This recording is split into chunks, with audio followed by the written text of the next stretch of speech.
presented by Indeed.com. I'm Monica Ricks in New York. Prince Harry and Meghan Markle got a scary sense of what Princess Diana went through when they got chased by paparazzi last night in New York City. No one was hurt, but CBS's Remy Inocencio tells us authorities are calling it near catastrophic. Security has absolutely been at the forefront of Prince Harry's mind. His concern for himself as well as his family, and really in part why they left the United Kingdom here and then moved to California. New York Mayor Eric Adams says the Pats were running red lights, driving on sidewalks, and taking dangerous risks just to get a good shot. The press, paparazzis, they want to get the right shot, they want to get the right story. But public safety must always be at the forefront. A jury has reached a verdict in a deadly limo crash case in upstate New York. Here's CBS's Matt Piper. Find the defendant guilty or not guilty? Guilty of manslaughter was how the jurors decided for each of the 20 names read. Hussein ran for Steve's limousine. His stretch Ford SUV's brakes failed when going down a steep road, killing all 18 on board and 2 bystanders in the small town of Schoharie, New York. He faces up to 15 years in prison. Meantime, an Islamic extremist got 10 life sentences and another 260 years in prison for killing 8 people on a bike path in 2017. This was also in New York, where family members and survivors gave emotional testimony today.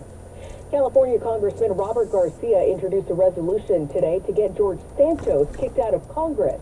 We should now refer this matter to the Ethics Committee. This resolution is already there.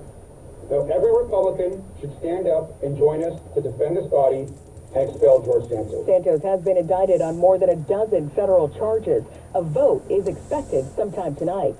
President Biden says he's confident congressional leaders will come up with a solution to the debt limit while he's at the G7 in Japan.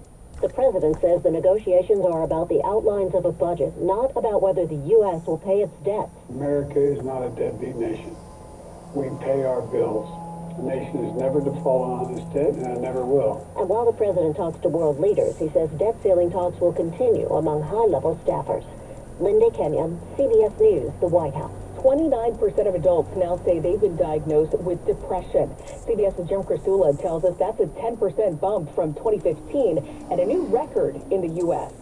The percentage of Americans who currently have or are being treated for depression has also increased to 18%, up about 7 points over the same period. Experts say the pandemic took a big toll on people. This is CBS News. Well, that's today's news. I didn't hear the good news, did you? I didn't think so. I guess it's all about perspective. The glass is half full. Well, as always, I want to thank you again for coming along with me on these Dash Cam News adventures. You know the drill. Peace, love, and all that hippie jazz. Bye-bye, everybody.